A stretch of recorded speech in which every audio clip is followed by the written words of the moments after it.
আহা আমি আর দুনিয়াতে অন্যায় করব না, ভয় চলে আসবে অন্তরে, কবরের ভয় আসবে, আল্লাহর ভয়। মনে মনে তখনই ভাববেন এই কবরে একদিন আমার বাসস্থান, এই কবরে আমার থাকতে হবে। অন্তরের ভিতরে ভয় চলে আসবে, হে মানব জাতি, ওইখানে একদিন আমিও চলে যাব, আপনিও চলে যাবেন। ওখান থেকে ফিরে আসার আর কোনো সুযোগ নেই। আল্লাহ বলেন ওয়ালা ইউআখিরুল্লাহু নাফসান ইযা জাআ আজালুহা।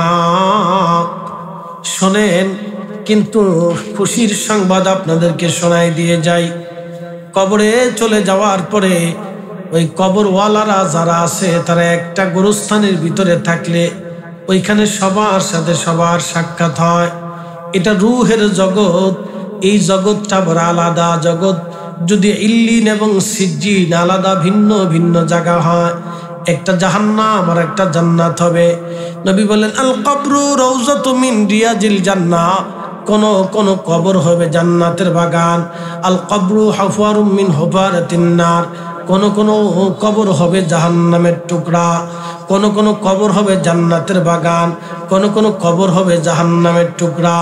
এই জন্য জান্নাতের বাগান যদি বানাইতে চান ও মুসলমান আমিন নগরবাসী, তাহলে ওই কবরে কিছু নিয়ে যান। বলে হুজুর কি নিব? আল্লাহ বলেন আল্লাযীনা আমানু, এক নম্বর ঈমান তোমরা নিবা, ওয়া কানু ইয়াত্তাকুন, দুই নম্বরে মুত্তাকি হবা, আল্লাহকে ভয় করবা। এরপর আল্লাহ বলেন আল্লাযীনা আমানু ওয়া কানু ইয়াত্তাকুনা লাহুমুল বুশরা ফিল হায়াতিদ দুনিয়া, তাদের জন্য দুনিয়াতেও একটা সুসংবাদ আছে, ওয়া ফিল আখিরাহ, এবং আখিরাতেও একটা সুসংবাদ আছে। বলে আখিরাতে সুসংবাদ কি? আল্লাহ বলেন জাযাউহুম ইনদা রাব্বিহিম জান্নাত, আমি আল্লাহ তাদের জন্য জান্নাত বানিয়েছি, জান্নাতু আদনিন তাজরি মিন তাহতিহাল আনহারু খালিদিনা ফিহা আবাদা, এমন একটা জান্নাত বানিয়েছি নিজ দিয়ে নহর প্রবাহিত হবে চিরদিন চিরদিন চিরদিন।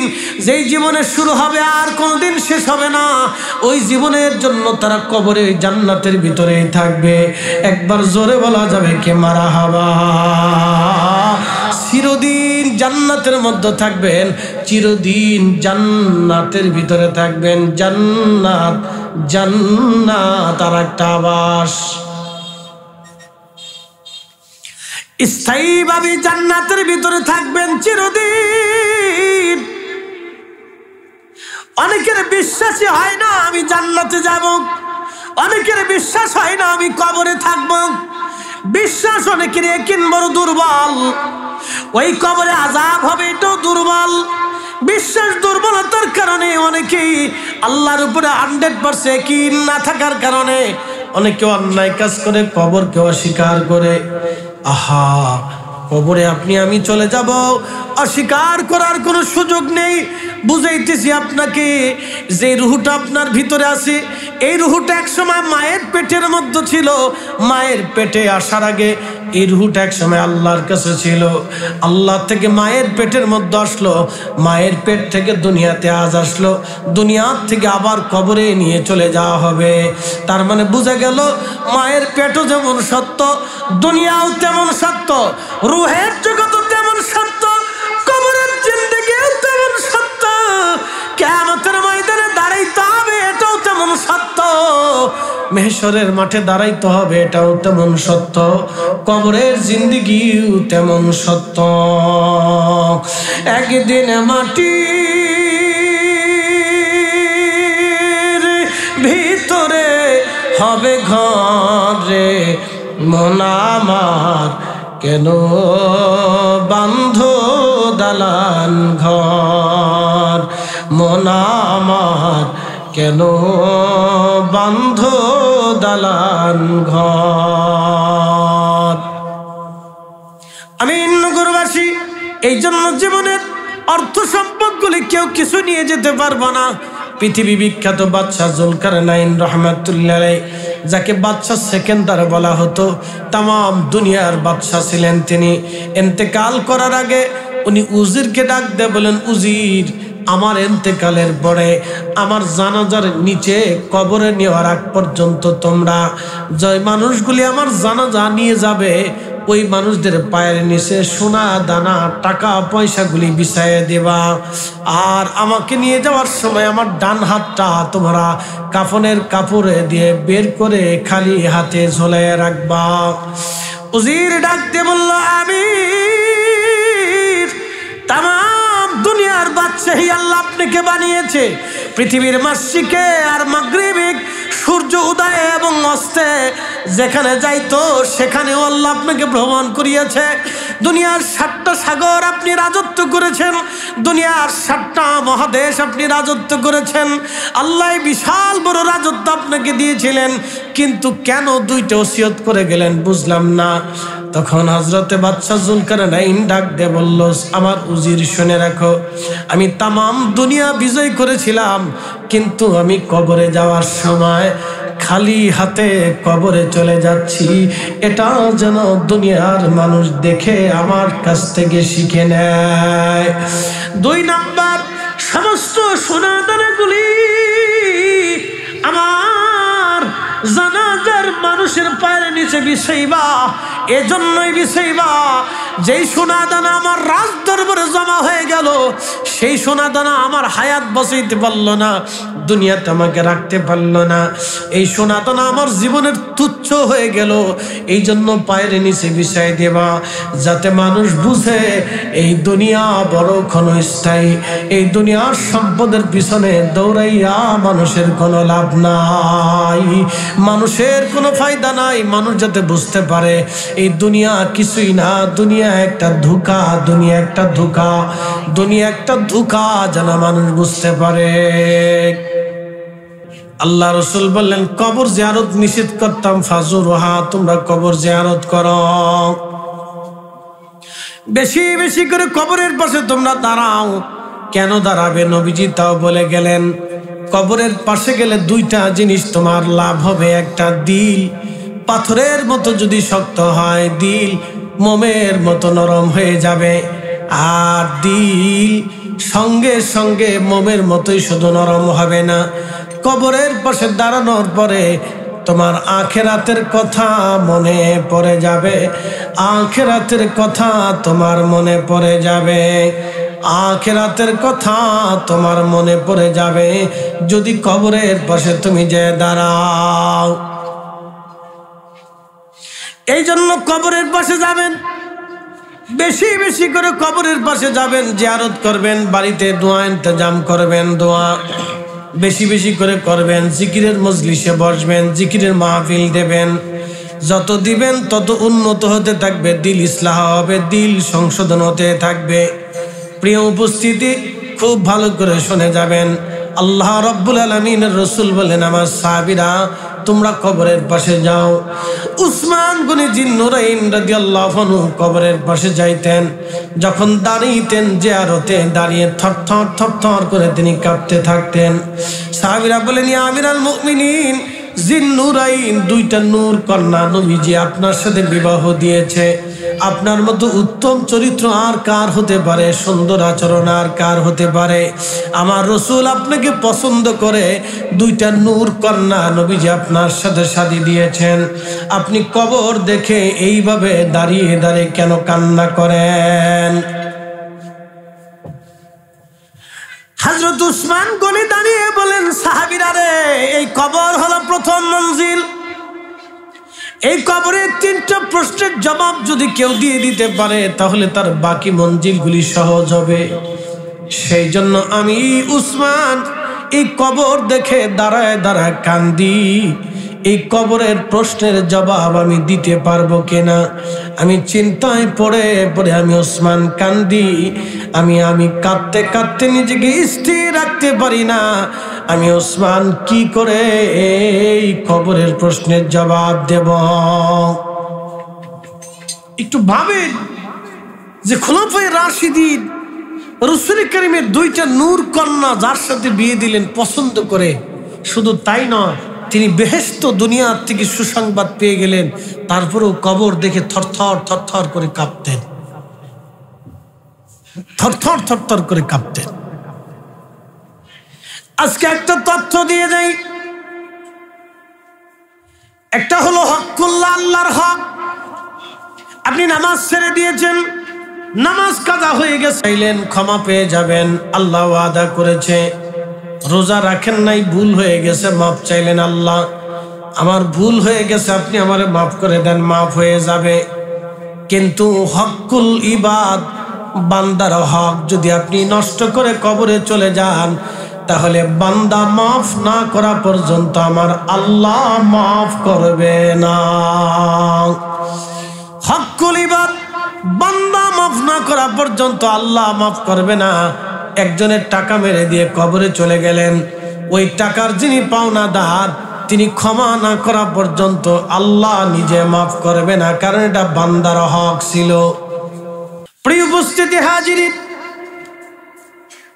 খুবই বুঝে যাবেন, পৃথিবীতে যত বুজুর্গ দিন এসেছিলেন, যত বুজুর্গ আল্লাহওয়ালারা দুনিয়াতে এসেছিলেন, তাদের কাছে সবাই ছিল নিরাপদ। এত নিরাপত্তা ছিল, এত নিরাপদ ছিল। বিদায় হজের ভাষণে আল্লাহর নবীজি জাবালে রহমতের দ্বারা নবীজি ভাষণ দিলেন, আমার এই শব্দমালাগুলি, আমার দিন ব্যবস্থাগুলি তোমরা তাম দুনিয়াতে ছড়িয়ে দাও। ১.৫ লক্ষ সাহাবী ওইখানে উপস্থিত ছিলেন। দুনিয়ার সমস্ত সাহাবীদের ভিতরে অনেক সাহাবী সেই দিন তাম দুনিয়াতে ছড়িয়ে গেলেন। পৃথিবীর যেই প্রান্ত গিয়েছিলেন, সেই প্রান্তে যে তিনারাই কালেমার দাওয়াত দিয়েছিলেন, হকের দাওয়াত দিয়েছিলেন। একবার আওয়াজ তুলে জোরে বলা যাবে কি মারহাবা। ভালো করে শুনে নেন, এই হাফিজিয়া মাদ্রাসা এতিমখানা আপনারা দিয়েছেন, এখান থেকে অনেক ছাত্ররা বের হবে, তলবে ইলম, কোরআন শরীফরা মুখস্থ করবে। আপনি মারা যাবেন, কিন্তু কোরআন মারা যাবে না। আপনি কবরে চলে যাবেন, কিন্তু কোরআন আর কবরে যাবে না। আপনি মাটির সাথে পচে গলে যাবেন, কিন্তু কোরআন পচবে না। মুসলমান, আপনি বাচ্চাদের জন্য যে 1 টাকা খরচ করে গেছেন, এই 1টা টাকা কিয়ামতের ময়দানে উহুদ পাহাড়ের সমান বরাবর আল্লাহ করে দিবে। কারণ ওই 1 টাকা খরচের বিনিময়ে ছেলেরা কোরআন পড়বে। যতদিন কোরআন তেলাওয়াত চলতে থাকবে, ততদিন আপনার আমল নামায় নেকি যেতে থাকবে। একবার জোরে বলা যাবে কি মারহাবা। আমিননগরবাসী খুব মনোযোগ দিবেন। আল্লাহ নবী বললেন, তোমরা কবরের পাশে দাঁড়াও, কবর জিয়ারত করো। আহা, সাহাবীরাও কবর জিয়ারত করতেন। প্রিয় নবীজি কবর জিয়ারত করতেন। আল্লাহর নবী আম্মা জান আয়েশা সিদ্দিকা রাদিয়াল্লাহু আনহা বলতেছেন, একদিন বিছানায় হাত দিয়ে দেখি আমার পাশে রাসূল নেই। চিন্তা করলাম, হুজুর মনে হয় অন্য কোনো স্ত্রীর ঘরে গিয়েছেন। এই ভেবে আমি ঘর থেকে উঠলাম, বের হলাম, দেখি অন্য কোনো স্ত্রীর ঘরে নবীজি যান নাই। আল্লাহর নবীর খোঁজে আমি বের হয়ে গেলাম, ব্যাপার কি, নবীজি কেন আমার বিছানায় নাই? চিন্তিত হয়ে গেলাম। খুঁজতে খুঁজতে আমি বের হলাম, যে দেখি রিয়াজুল জান্নাতুল বাকির পাশে নবীজি দাঁড়িয়ে দাঁড়িয়ে কান্না করতেছে। আমি পিছনে দাঁড়িয়ে গেলাম, নবীজির সাথে জিয়ারতে শরীক হলাম। আল্লাহর নবী জিয়ারত করলেন, দোয়া করলেন, ফিরে আসতেছিলেন। আমাকে দেখলেন, আমি ভিতরে চলে আসলাম। প্রিয় নবী ফিরত এসে বলেন, আয়েশা, তুমি কি মনে করেছো আল্লাহ এবং রাসূল তোমার সাথে বেইনসাফি করেছে? আয়েশা আম্মা জান আয়েশা রাদিয়াল্লাহু আনহা ডেকে বলেন, ইয়া রাসূলুল্লাহ, ইয়া হাবিবাল্লাহ, আমি আপনাকে বিছানায় না পেয়ে চিন্তিত ছিলাম। নবীজি বলেন, আয়েশা রে, তুমি কি জানো আজকের রাত কত বড় দামি রাত? বলেন, না ইয়া রাসূলুল্লাহ। নবীজি বলেন, আজকে সেই লাইলাতুল বারাতের রাত, নিসফু শাবান, শাবানের 14 তারিখ রাত্রিবেলা। আয়েশা রে, আজকে আমার অনেক উম্মতকে আল্লাহ রব্বুল আলামিন এই রাত্রিবেলা ক্ষমা করে দেয়। আমি জান্নাতুল বাকিতে যে আমার সাহাবীদের জন্য দোয়া করেছি, তাদের মাগফিরাতের জন্য ক্ষমা চেয়েছি। একটু ভালো করে বুঝবেন, আল্লাহর নবীর আদত ছিল রাত্রিবেলা যে নবীর কবর জিয়ারত করতেন, কিন্তু আমরা কেউ রাত্রিবেলা যাই না। আমরা সবাই ভয় পাই, রাত্রিবেলা গেলে ভূতে ধরবে। প্রশ্ন রাখতে পারেন, ফরিদে হুজুর, রাত্রিবেলা কবরে যে লাভ কি? দিনের বেলা কবরে যাওয়া রাতের বেলা কবরে যাওয়ার ভিতরে অনেক তফাৎ আছে। রাত্রিবেলা যখন আপনি যাবেন সবাই নীরব, পৃথিবীর মানুষ নীরব, কবরওয়ালারাও নীরব, দুনিয়ার মানুষ তখন নীরব, আপনার গ্রামের মানুষ নীরব, পশুরা নীরব, পাখিরা নীরব, সবাই ঘুমের জগতে বিশ্রামের জগতে আছে। ঠিক তখনই আপনি কবরের পাশে দাঁড়িয়ে গেলেন, কবরওয়ালারা নীরব। দেখবেন কলবের ভিতরে এক আলাদা অনুভূতি আসবে, যেই অনুভূতির ব্যাখ্যা আমি আপনাকে বুঝাইতে পারবো না যদি ভয় না পান। আর ভয় পাইলে যদি হার্ট দুর্বল থেকে তার যায় না, তাহলে শেষে হার্ট স্ট্রোক হয়ে গেলে শেষে আমার দোষ দিবেন যে হুজুরের ওয়াজ শুনে হার্ট স্ট্রোক করছে। হারাক বিপদ হচ্ছে, ডরাইলে আর যায় না। যদি মনে করেন যে বাইসে থাকার লোভ আছে, মরে যাওয়ার ভয় আছে, তার দরকার নাই। আর যদি চিন্তা করেন যে একদিন আসি, একদিন তো কবরে চলেই যাবো, তো দেখবেন ওইখানে গেলে ভূত আপনার দেখে ডরাই করবে, আরে বাপরে বাপ, ওদের আমার সাথে বড় ভূত। আর যদি ভূতের ডরান তো ভূত চিন্তা করবো তো আমারও ডরায়। ভূতের ডরায় লাভ নাই, আল্লাহকে ভয় পান। মনে রাখবেন অন্ধকার কবরে আপনি একদিন যাবেন, আমি একদিন যাব। যেই কবর দেখে আপনি ভয় পাচ্ছেন রাত্রিবেলা, সেই কবরে হাজার হাজার শত শত বছর আপনাকে ওই কবরেই থাকতে হবে অন্ধকারে। বাতি নাই, সাথী নাই, কেউ নাই আপন। ওই কবরে অন্ধকারে আপনাকে একা থাকতে হবে। সেই দিন অন্ধকারেই আপনাকে থাকতে হবে। দুনিয়াতে ভয় পেয়ে কোনো লাভ নাই। কবর একদিন আপনার আমার ঠিকানা হবে কবর। ওই কবরে আপনি আমি চলে যাব কবর। এই জন্য রাত্রিবেলা নবীজি কবর জিয়ারত শিক্ষা দিলেন, রাত্রিবেলা যাবেন। যদি রাত্রিবেলা যান দেখবেন আলাদা অনুভূতি আপনার অন্তর থেকে আসবে। ভয়ে অন্তর বিহ্বল হয়ে আসবে, অন্তর খোলাসা হয়ে যাবে, কাল থেকে ময়লা সরে সরে যাবে। তখন আপনার অন্তরে বুঝ আসবে, আহা আমি আর দুনিয়াতে অন্যায় করব না, আহা আমি আর দুনিয়াতে অন্যায় করব না। ভয় চলে আসবে অন্তরে, কবরের ভয় আসবে, আল্লাহর ভয়। মনে মনে তখনই ভাববেন এই কবরে একদিন আমার বাসস্থান, এই কবরে আমার থাকতে হবে। অন্তরের ভিতরে ভয় চলে আসবে, হে মানব জাতি, ওইখানে একদিন আমিও চলে যাব, আপনিও চলে যাবেন। ওখান থেকে ফিরে আসার আর কোনো সুযোগ নেই। আল্লাহ বলেন, ওয়ালা ইউআখিরুল্লাহু নাফসান ইযা জাআ আজালুহা। শোনেন, কিন্তু খুশির সংবাদ আপনাদেরকে শোনাই দিয়ে যাই। কবরে চলে যাওয়ার পরে ওই কবরওয়ালারা যারা আছে তারা একটা গোরস্থানের ভিতরে থাকলে ওইখানে সবার সাথে সবার সাক্ষাৎ হয়। এটা রূহের জগৎ। এই জগৎটা বড় আলাদা জগৎ। যদি ইল্লিন এবং সিজ্জিন আলাদা ভিন্ন ভিন্ন জায়গা হয়, একটা জাহান্নাম আর একটা জান্নাত হবে। নবী বলেন, আল কবরু রাউযাতু মিন রিয়াজিল জান্নাহ। কোন কবর হবে জান্নাতের বাগান। আল কবরু হুফারুম মিন হুফারাতিন নার। কোন কবর হবে জাহান্নামের টুকরা। কোন কবর হবে জান্নাতের বাগান, কোন কবর হবে জাহান্নামের টুকরা। এই জন্য জান্নাতের বাগান যদি বানাইতে চান ও মুসলমান আমিন নগরবাসী, তাহলে ওই কবরে কিছু নিয়ে যান। বলে হুজুর কি নিব?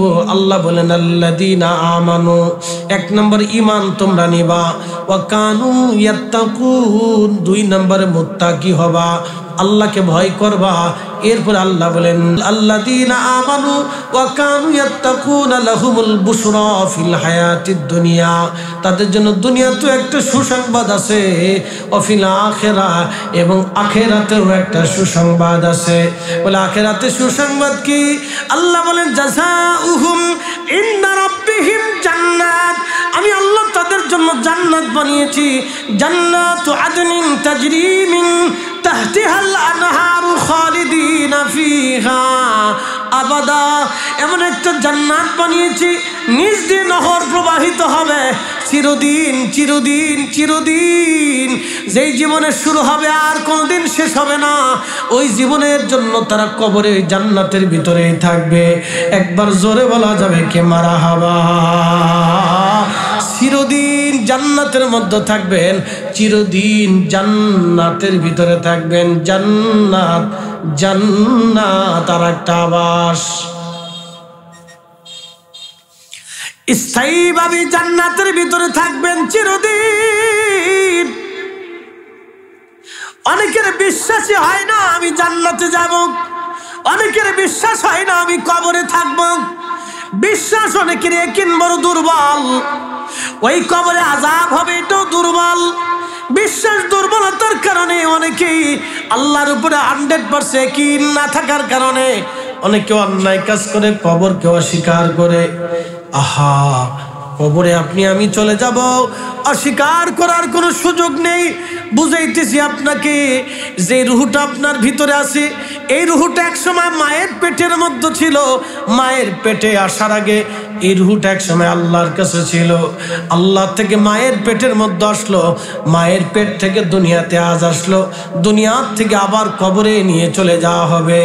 তার মানে বোঝা গেল মায়ের পেটও যেমন সত্য, দুনিয়াও তেমন সত্য, রুহের জগৎও তেমন সত্য, কবরের জিন্দেগিও তেমন সত্য, কিয়ামতের ময়দানে দাঁড়াইতে হবে এটাও তেমন সত্য, মেহশরের মাঠে দাঁড়াইতে হবে এটাও তেমন সত্য, কবরের জিন্দেগিও তেমন সত্য।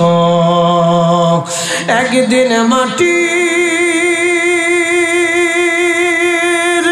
ভিতরে হবে ঘরে, মন আমার কেন বান্ধ দালান ঘর, মন আমার কেন বান্ধ দালান ঘর।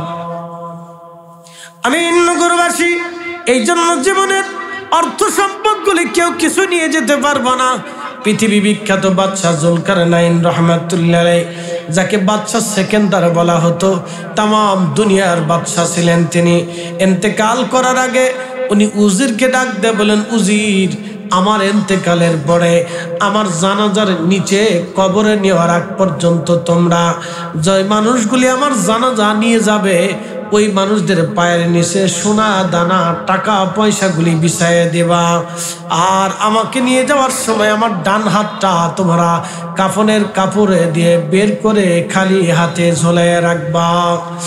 উজির ডাক দিয়ে বলল, আমির, তামাম দুনিয়ার বাদশাহী আল্লাহ আপনাকে বানিয়েছে।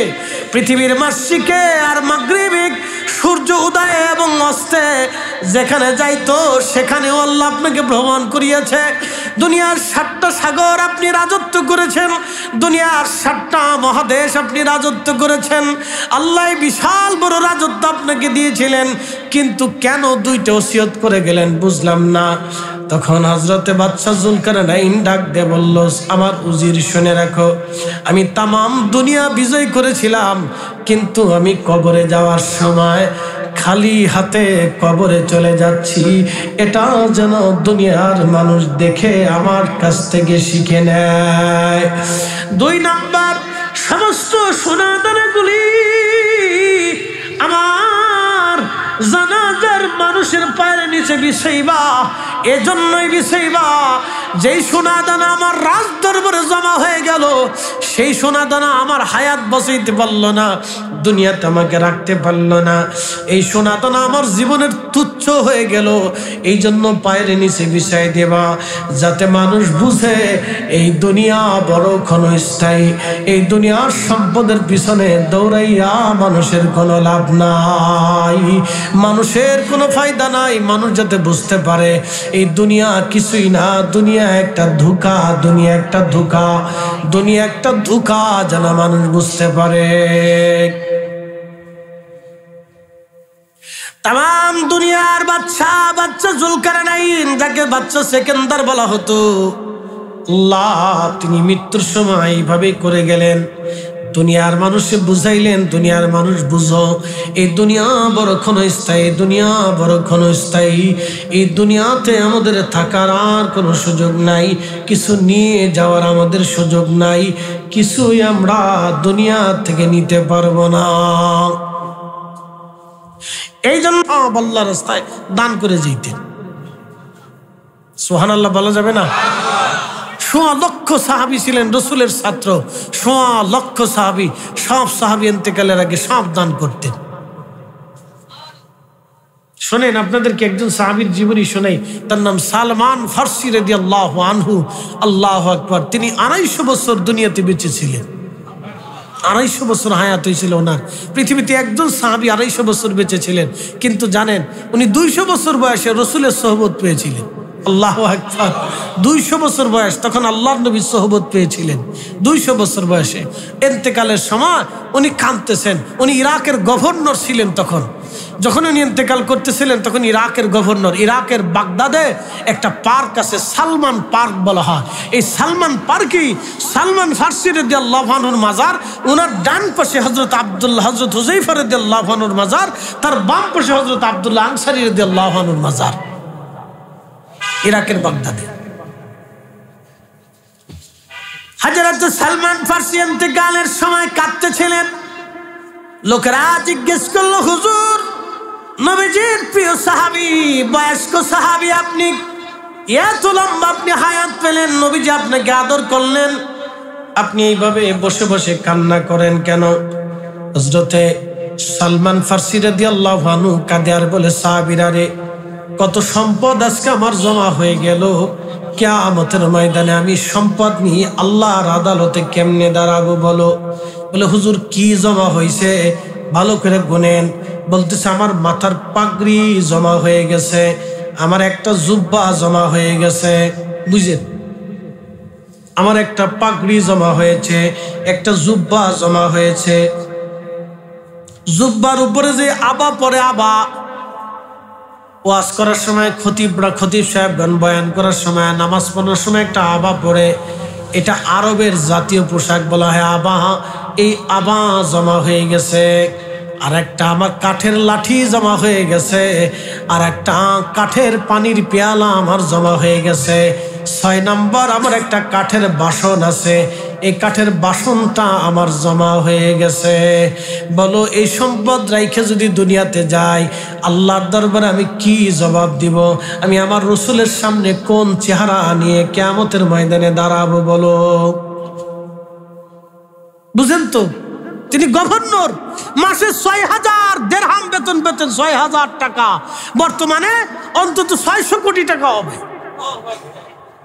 সেই জমানায় 6000 দিরহাম বেতন পেতেন। প্রত্যেক মাস আসলে বেতনটা চলে আসতো। বেতন পাওয়ার পরের দিন ইরাকের বাগদাদের সমস্ত গরিবদেরকে দাওয়াত করে এনে ওনার গভর্নর হাউসের সামনে দাঁড়াইয়া 6000 দিরহাম উনি সবাইকে দান করে উনি আবার মিসকিন হয়ে যেতেন।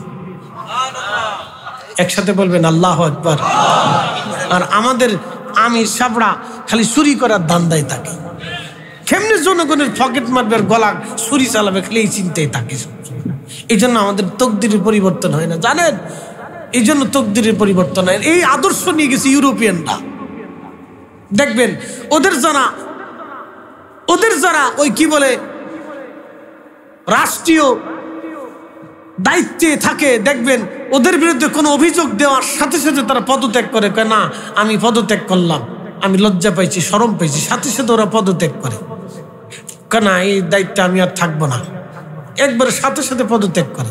কোনো অভিযোগ আসলে আপনি এই কাজ ভুল করছেন, তাহলে আমি যেহেতু ভুল করছি তাহলে আমার দ্বারা হবে না, তাহলে আমার থেকে ভালো একজনকে বসাই দেন। তখন তারা তাদের থেকে ভালো একজন নির্বাচন করে। এই আদর্শ ছিল সাহাবীদের ভিতরে, সেই আদর্শ নিয়ে গেছে ওরা। আর আমরা হয়ে গেছি এখন উল্টে ফিল্টা টুপি মাথায় দিয়ে মসজিদ করে বসে মিথ্যা কথা বলি। কথা কর না, ঠিক কিনা? যে আদর্শ থাকার কথা ছিল আমাদের ভিতরে, সেটা নিয়ে গেছে ওরা। আজকে ওরা নিয়ে গেছে, ওরা শুধু কালেমাটা নেয় নেই, ওরা কালেমা নেয় নেই, ওরা কালেমা নেয় নেই, কিন্তু আদর্শ নিয়ে চলে গেছে। আমরা কালেমা নিছি কিন্তু আদর্শ নিতে পারিনি। দেখেন, সালমান ফারসি রাদিয়াল্লাহু আনহু এই কথা বলতেছিলেন আর কাঁদতেছিলেন। সাহাবা একরাম হয়রান হয়ে গেল। হায় হায়, বলে কি? তার তো কিচ্ছু নাই। একটা কাঠের পিয়ালা, একটা কাঠের বাসন, একটা কাঠের লাঠি, একটা জুব্বা, একটা আবা, একটা পাগড়ি, তার জন্যই কাঁদতেছে। তখন তিনি বলে গেলেন, হে আমার নবীর উম্মতেরা, আমি সালমান ফারসি ইন্তেকাল করব। ইন্তেকাল করার পরে তোমরা একটা কাজ করবা, আমার পাগড়ি দিয়ে, জুব্বার কাপড় দিয়ে, আমার যতটুকুন কাফনের কাপড় হয় সেইভাবে কাফনের কাপড় তৈরি করবা। বাকি যত কাপড় কাপড় থাকবে, গরিব মানুষের মধ্যে বন্টন করবা। আমার লাঠি, আমার এই পিয়ালা, আমার এই গিলাস তোমরা এই গরিব মানুষকে দিয়ে দিবা। সাবধান, আমার ইন্তেকালের পরে কোনো কিছুই জমা রাখবা না, সব তোমরা গরিব মানুষের ভিতরে বন্টন করে দান করে দিবা। একসাথে বলা যাবে না আল্লাহু আকবার? না হয় না, আরো জোরে বলেন আল্লাহু আকবার। এটা সাহাবী। একসাথে বলেন তারা কি? না, জোরে বলেন তারা কি? একসাথে বলেন তারা কি? সাহাবী। এই জন্য আল্লাহ কোরআনে বলছেন রাদিয়াল্লাহু আনহুম ওয়া রাদু আন যালিকা লিমান খাশিয়া রাব্বা। আমি আল্লাহ তাদের উপরে খুশি, তারাও আমি আল্লাহর উপরে খুশি। যালিকা, এই জন্যই খুশি, লিমান খাশিয়া রাব্বা, তারা আমি আল্লাহকে ভয় করত, সেই জন্য আমি খুশি। সুবহানাল্লাহ বলবেন না? তারা আমাকে ভয় করতে এই জন্য খুশি। সমস্ত সাহাবীরা আল্লাহকে ভয় করত, সমস্ত সাহাবীরা আল্লাহকে ভয় করত, সমস্ত সাহাবীরা আল্লাহকে ভয় করত, সমস্ত সাহাবীরা আল্লাহকে ভয় করত। এই জন্য আল্লাহ তাদের উপরে রাজি খুশি হয়ে গেলেন। আমি একজন সাহাবীর জীবনী আপনাদেরকে শোনাইলাম, একজন। কি চমৎকার তাদের জিন্দেগি ছিল, দেখেন, আশ্চর্য হবেন। যুগে যুগে যুগে যুগে এই উম্মত তাদেরকে স্মরণ করবে। বলে কারণ কি? তারা মানুষ ছিল, প্রকৃত মানুষ। এই জন্য আমাদেরকে সাহাবীদের আদলে মানুষ হতে হবে। আল্লাহ তৌফিক দিক, সকলে বলে না আমিন। পৃথিবীর কোথাও থেকে আমাদেরকে আদর্শ হাওলাত করতে হবে না, না আমেরিকা, না ইউরোপ, না পাশ্চাত্য, না কোনো ধনী দেশ থেকে আমাদেরকে আদর্শ হাওলাত করতে হবে না। আমাদের খুলাফায়ে রাশিদ যে আদর্শ দিয়ে গেছে, আমাদের সাহাবীরা যে আদর্শ দিয়ে গেছে, আমাদের ওলিরা আমাদেরকে যে আদর্শ দিয়ে গেছে, আমাদের রাসূল আমাদেরকে যে আদর্শ দিয়ে গেছে, আমরা যদি সেটাই মেনে চলি তাহলে আমরা ধন্য হয়ে যাব, পৃথিবীর শ্রেষ্ঠ জাতি হয়ে যাব। কথা বলেন ঠিক না বেঠিক? যদি আমরা আমাদের রাসূলের আদর্শ গ্রহণ করতে পারি। এখানে মুরব্বী যারা আছেন, বাবাজি বয়স্ক যারা আছেন, বাবাজিরা বলেন তো গোরস্থানের বয়স কত হবে? 200 বছর হবে? বেশি হবে না? আচ্ছা, 300 বছর, 300-400 বছর ধরেন। আচ্ছা, আমরা ধরি 300 বছরই ধরলাম, বেশি হতে পারে, কম না। তো 300 বছর বয়স যদি গোরস্থানের হয়, বলেন তো 300 বছর আগে যাকে গোরস্থানে কবর দেওয়া হয়েছিল তার কবরের পাশে দাঁড়ানোর মতো আজকে কেউ আছে? আছে কি? নেই। এর অর্থ হচ্ছে বাকি 300 বছর পরে আমাদেরও গোরস্থানে আমাদের কবরের পাশে দাঁড়ানোর মতো কেউ নাই।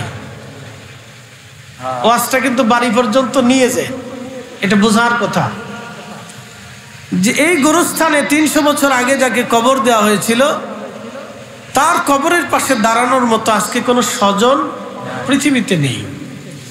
তো ঠিক আমাদেরও 300 বছর পরে, 100 বছর পরে আমাদের কবরের পাশে দাঁড়ানোর মতো আর কেউ অবশিষ্ট থাকবে না। তো উপায় কি হবে আমাদের? পরিণতি কি আমাদের? আমরা আরেকটা জিন্দেগির জন্য তৈরি হচ্ছি। এখানে যাদের চুল দাড়ি পেকে গেছে তার পরবর্তী ধাপের জন্য একেবারে প্রস্তুতি। এবং আমাদের জীবনে কখন এই সময়টা আসবে, মৃত্যু আমরা জানি না। এইখানে আজকে যারা বসে আছি, আগামীকাল, আজকে রাত্রে যদি আপনি মারা যান, কালকে সন্ধ্যার আগেই, এই সময়ে আসার আগেই আপনাকে কবর দেওয়া হবে। এই সময় আসার আগেই কবর দেওয়া হবে, তার মানে অল্প সময়, মাত্র সর্বোচ্চ 12 ঘন্টা। এর ভিতরে আপনার সব কিছু শেষ, কিচ্ছু নাই আপনার। এই জন্য আল্লাহর নবী বলেন, আমার উম্মতরা শোনো, তুমি যেটা খাও এটা তোমার, তুমি যেটা খাও এটা তোমার, তুমি যেটা পরনে পরো কাপড় এটাও তোমার, এবং তুমি যেটা আল্লাহর পথে দান করো এটাও তোমার। বাদ বাকি মৃত্যু হওয়ার সাথে সাথে তোমার আর কিছুই নাই।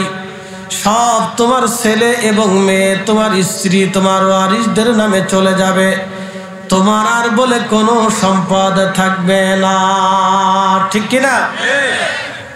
আবার বুঝেন, আল্লাহ রসুলের হিসাব কত চমৎকার। তুমি যেটা খাচ্ছ এটা তোমার, কারণ তুমি তোমার নাফসকে, তোমার দেহকে আনন্দ দিচ্ছ।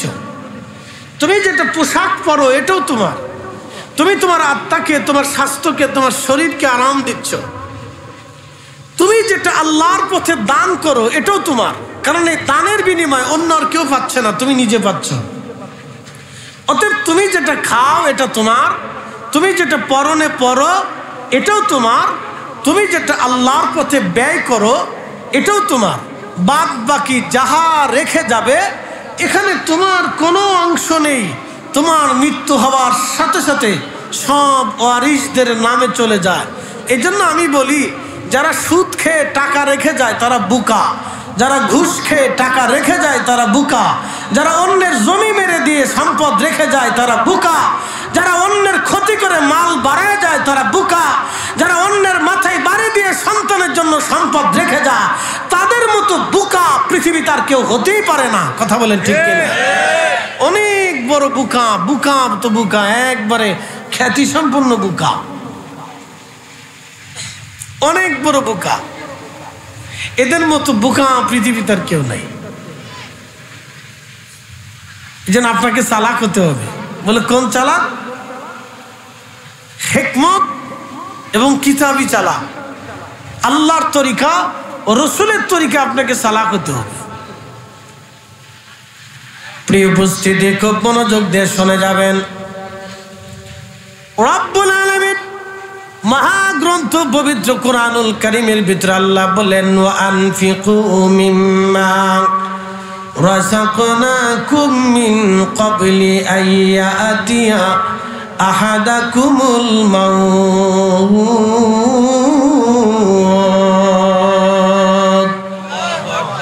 এ বান্দা, তোমার মৃত্যু আসার আগে তুমি আল্লাহর পথে ব্যয় করো। যদি দান না করো, এই হাতের রুজি দিয়ে তুমি দুনিয়াতে টাকা রেখে যাচ্ছ কিন্তু দান করো নাই, আল্লাহর পথে তুমি তোমার অর্থকে ব্যয় করো নাই। আমার আল্লাহ বললেন, ফায়াকুলা রব্বি লাউলা আখারতানি ইলা আজালিন করিব।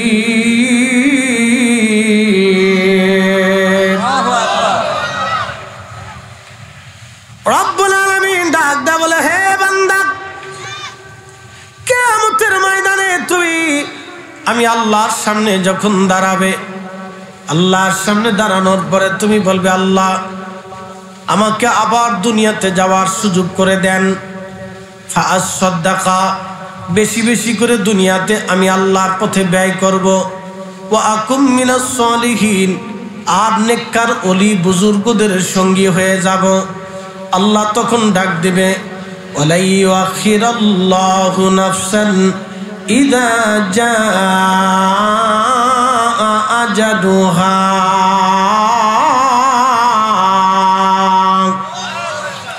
একদিন মাটির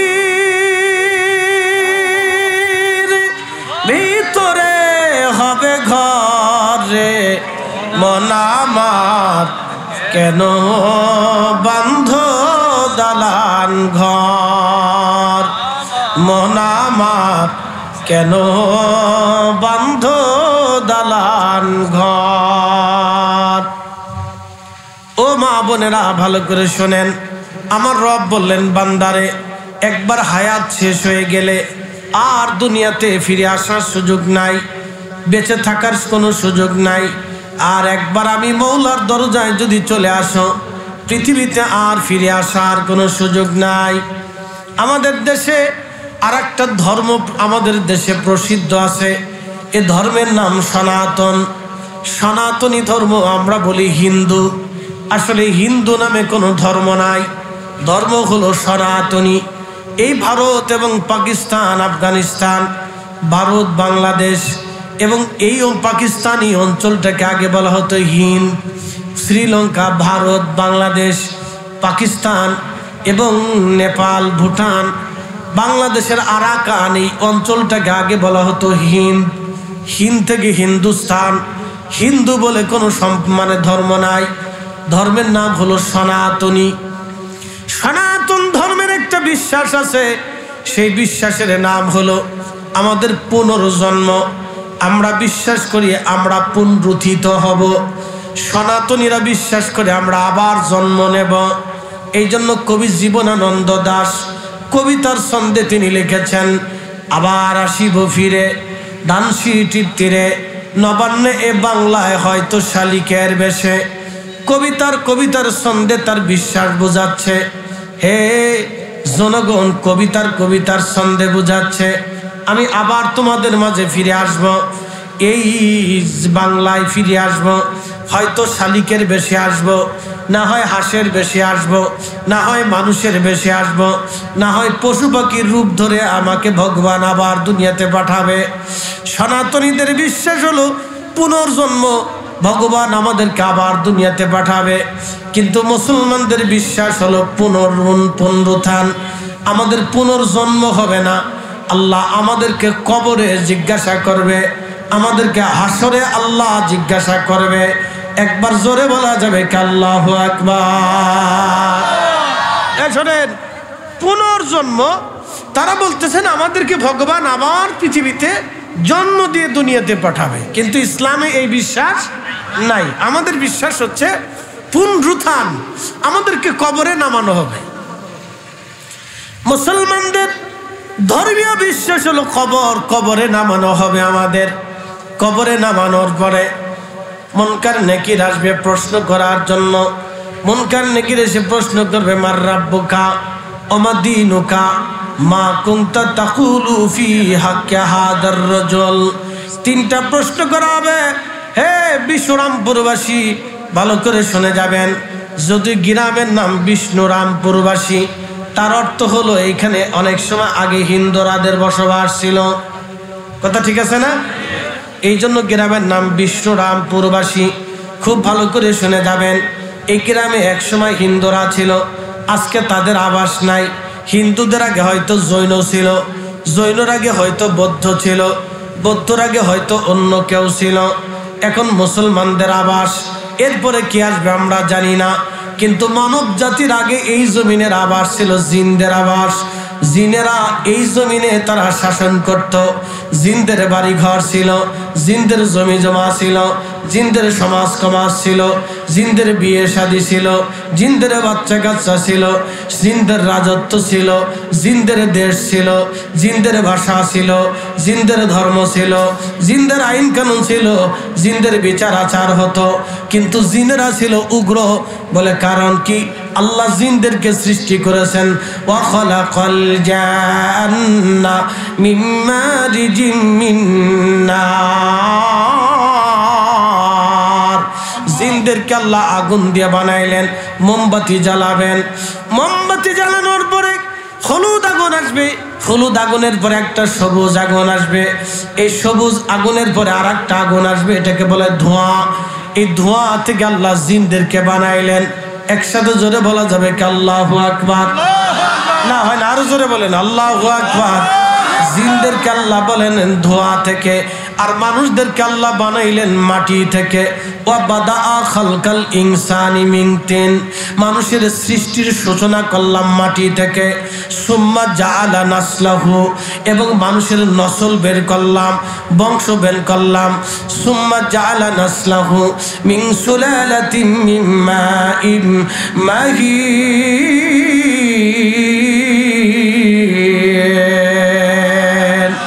চার রঙের মশলা দিয়া যে কইরাছে তোর গঠন, চার রঙের মশলা দিয়া। আগুন পানি মাটি বাতাস একই যোগে করিয়া প্রকাশ। আগুন পানি মাটি বাতাস একই যোগে করিয়া প্রকাশ। ওরে দেখিলি না তুই কইরা তালাশ, কোন জায়গা সে মহাজন, চার রঙের মশলা দিয়া। একসাথে কর না মারহাবা। আচ্ছা বলেন তো, এরপরে আল্লাহ বললেন সুম্মা জাআলা নাসলাহু, তোমাদের নসল দিলাম, ছেলে দিলাম, মেয়ে দিলাম, নাতি দিলাম, পুতি দিলাম। এরপরে বংশধারাগুলি আমি তোমাদেরকে দিলাম। সুলালা কুল্লাতিম মিন মাইন মাহিন। পুরুষের নির্গত পানি, নারীর নির্গত পানি। পুরুষের নির্গত পানি পৃষ্ঠদেশ থেকে যায়, নারীর নির্গত পানি বক্ষ থেকে যায়। এই পুরুষ আর নারীর নির্গত পানিটাকে আল্লাহ কোরআনে বললেন ফি কারারিম মাকিন।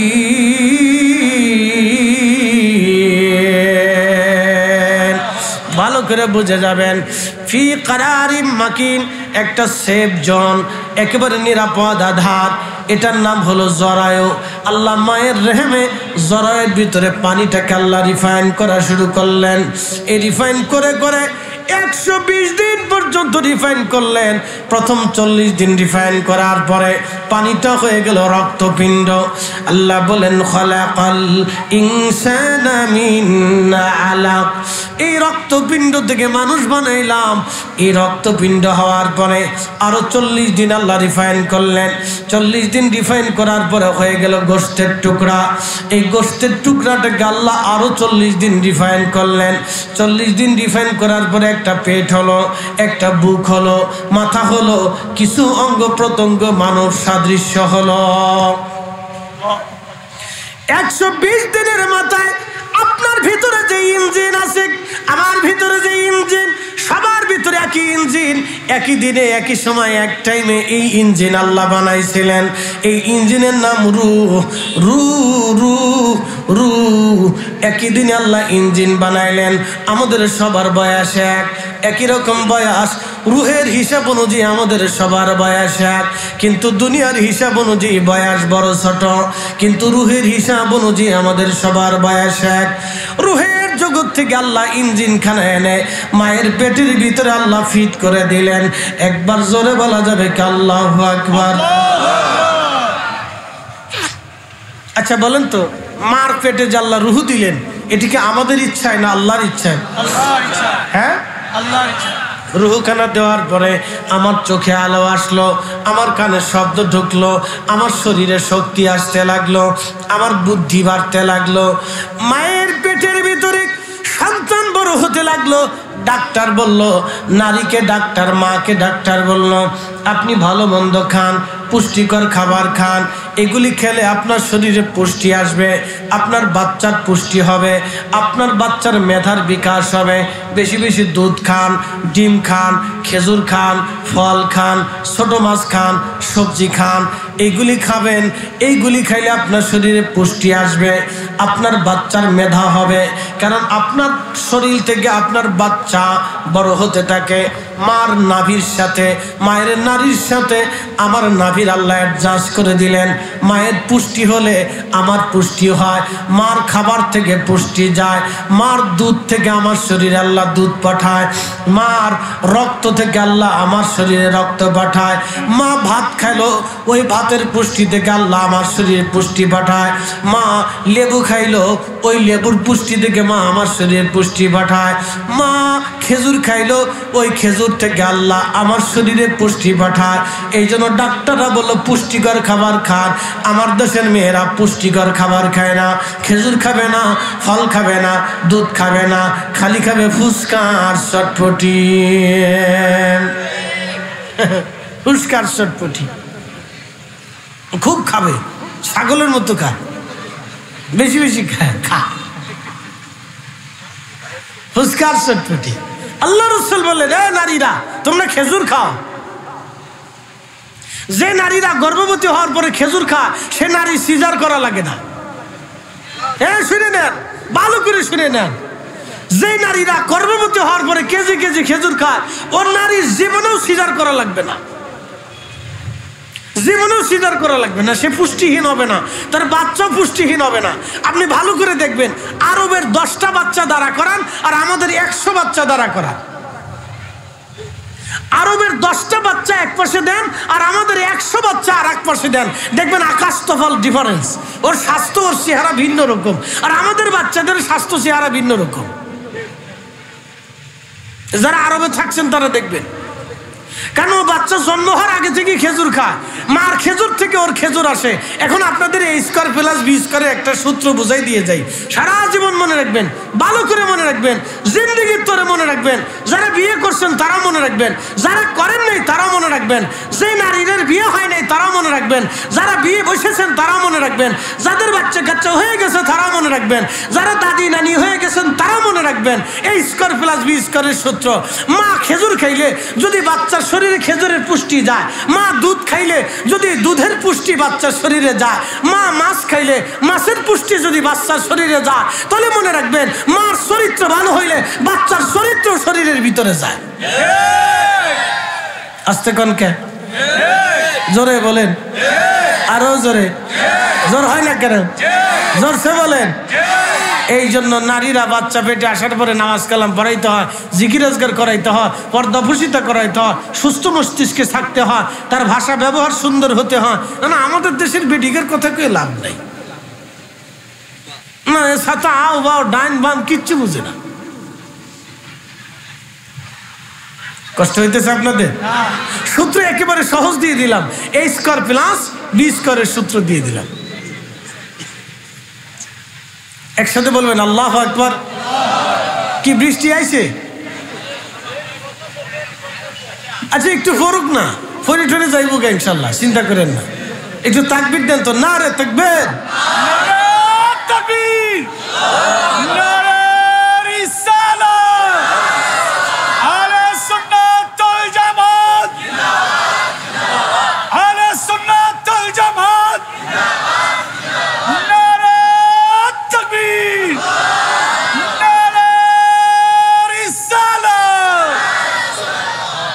আর ডরেন না, ফরুক না, আমরা পায়ে খুশি।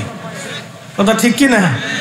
পৃথিবীর কত জমিন বৃষ্টির আশায় অপেক্ষায় থাকে, আর আল্লাহ আমরা জোর করে দেখে তোর।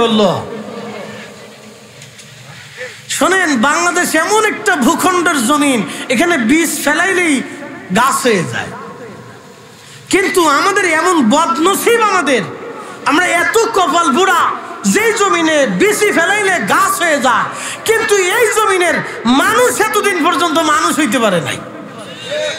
বলে হুজুর কেমনে বললেন? বুঝাইতেছি। এদেশের মুসলমান মসজিদের জায়নামাজে বইসা মিছে কথা কয়। এদেশের মুসলমান এত পরিমাণে সিটার, ভালো করে শুনে যান, টুপি মাথায় দিয়ে খাবারে ভেজাল দেয়, ওজনে কম দেয়। পৃথিবীর কোন দেশে নেই, দুনিয়ার কোন দেশে নেই, না দুনিয়ার কোন দেশে নেই, শুধুই বাংলাদেশ, ভারত আর পাকিস্তান, এই তিন দেশে সিটারি চলে বেশি, মারাত্মক সিটারি চলে। একবারে সব সেক্টরে সিটারি, সব সেক্টরে। এমন কোন সেক্টর নাই যে সেক্টরে একবারে প্রধানমন্ত্রীর কার্যালয় থেকে শুরু করে একবারে বাথরুম পর্যন্ত, হ্যাঁ প্রধানমন্ত্রীর কার্যালয় থেকে বাথরুম পর্যন্ত সিটারি চলে। ভালো করে শুনে যান। আমি মালয়েশিয়া গেছি, হুজুর গাউসে পাকের আওলাদের মাজার জিয়ারত করতে যাব, মালাক্কা সাগরের ভিতরে। তো সাগরের ঘাটে আসছি, স্পিড বোটে উঠবো আমরা কয়েকজন। তো চিন্তা করলাম ওয়াশরুম সেরে আসি, বাথরুমে ঢুকছি, বাথরুম করে ওযু টজু করে বের হচ্ছি, তখন এরকম একটা টেবিল আছে, টেবিলের উপরে এর চাইতে বড় একটা বাক্স আছে। তাই আমি বললাম কি ব্যাপার, বাক্সের ভিতরে টাকা দেখা যায়, আর কি ভিক্ষে উড়াইনি? না ভিক্ষে শিখে না, আপনি যে ওয়াশরুম করছেন তো টাকা দিতে হবে। কত টাকা? বলো 1 রিঙ্গিত দিলেই হবে। তা আমি 1 রিঙ্গিতে 1 রিঙ্গিত দিলাম, ভালো কথা। দেওয়ার পরে আমি বললাম যে টাকা নিবে সে কো? হুজুর যে টাকা নিবে সে নাই। আমি বললাম যদি এটা বাংলাদেশ হইতো, হুজুর টাকাও যাইতো, বাথরুমও চুরি করে লয়ে যেত।